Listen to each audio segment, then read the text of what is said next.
Nah, Mas Angga, kalau Anda sendiri punya masukan, ini kan masukannya banyak sekali. Kalau Mas Angga sendiri, Anda sebagai koordinator sahabat Anies Sandi seperti apa? Ya tentunya kita harus percaya ya pertama kepada masyarakat dan tentunya RT RW.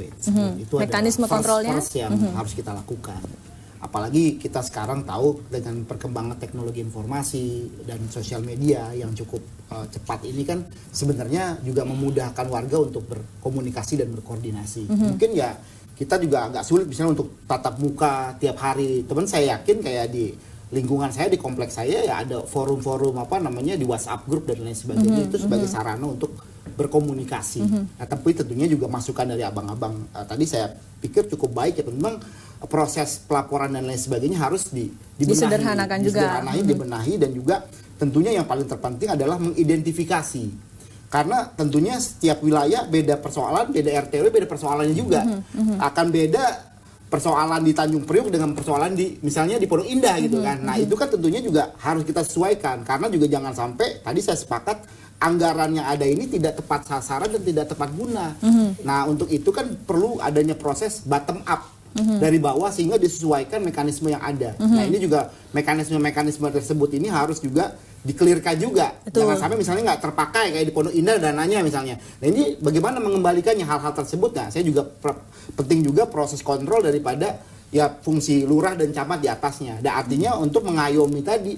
Karena kan juga kita tidak bisa pendidikan dari RT RW juga mungkin akan beda-beda satu dengan yang lain. Nah, ini ada harus ada proses pendampingan dan saya meyakini bahwa ini adalah semangat kolaborasi yang harus terbangun di masyarakat di bawah. Oke. Nah, Bang Tigor, kalau kita melihat terkait dengan mengukur kejujuran RT RW, itu sebenarnya bagaimana caranya? Ya tadi artinya gini, ada di organize betul warganya. Ya tadi saya bilang gini, ini kan sudah zamannya teknologi yang cukup membantu.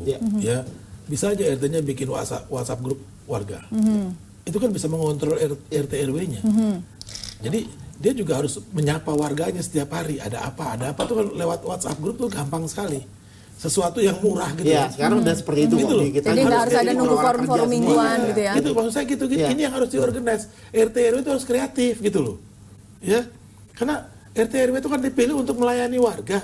Jangan dibalik gitu loh. Dan masyarakat pun diharapkan juga kritis dengan hal saya nggak sepakat kalau gitu Pak. Justru RT RW yang merasa terbebani ketika dibuat grup-grup seperti itu, RT RW jadi tertekan kerjanya. Kenapa, merasa Pak? diawasi, seolah-olah kita dikorupsi, nggak jujur.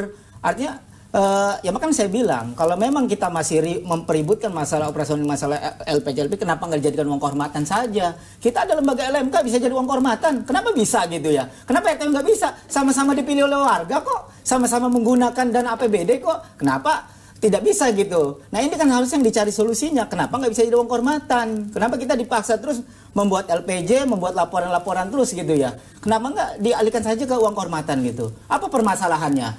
Jadi seolah-olah kita ini RT RW ini apa namanya nggak jujur lah, nggak amanah karena gara-gara uang 2 juta ini. Padahal banyak persoalan-persoalan yang kita lakukan jauh lebih berat dari sekedar hanya melaporkan uang dana operasional tersebut. Pak, ketika ada masyarakat yang lahir tengah malam tidak ada bantuan di rumah sakit, RT RW yang dibangunkan.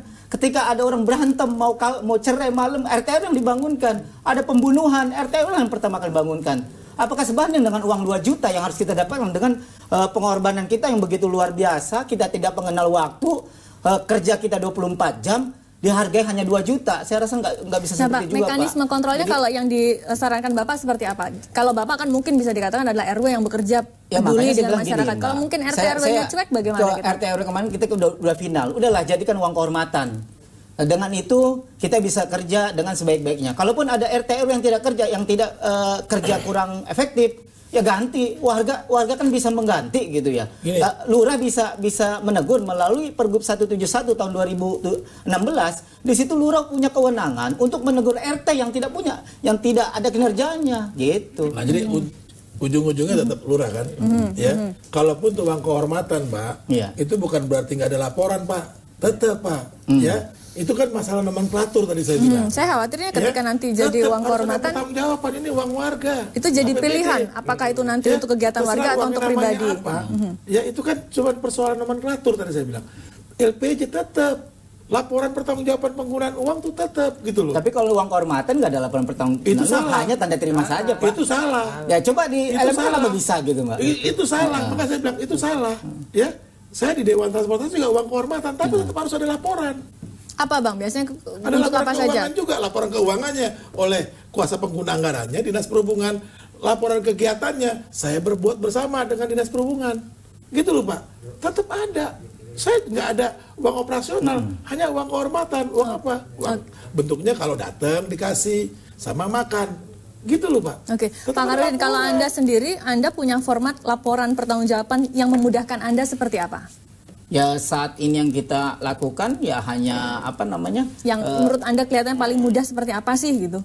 Untuk dilaporkan. Ya kalau kita ini saja bentuk laporan digunakan untuk apa? Yang tidak harus di apa namanya difoto dan lain difoto dan lain-lainnya kan itu ujung-ujungnya nanti juga kita akan pakai foto-foto yang lainnya lah, inilah tetap aja kita diajarkan berbohong lagi.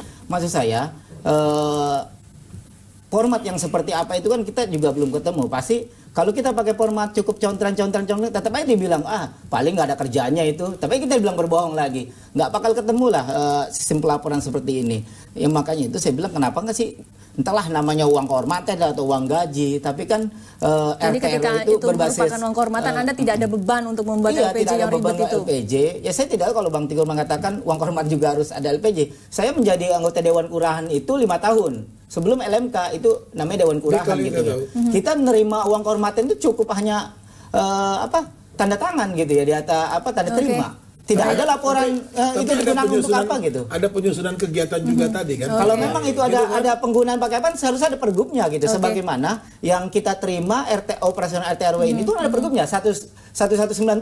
Di situ ada rinciannya. Digunakan untuk apa? Kegiatan nampaknya waktu kita diskusi di Saling Silang malam ini sudah habis. Kita harus bisa lanjutkan diskusi ini mungkin di lain kesempatan, Bang Tigor. Tapi tampaknya memang PR-nya cukup banyak terkait dengan laporan keuangan ini tidak segampang seperti yang kita kira. Namun juga kita bagaimana bisa memudahkan kawan-kawan di RT/RW untuk bisa menyusun laporan, jangan sampai kemudian ada anggaran yang tidak terpakai atau yang diselewengkan di APBD DKI Jakarta. Saudara, demikian adalah akhir di Saling Silang Jak TV pada malam ini. Saya Ratna Dumila, selamat malam, sampai jumpa.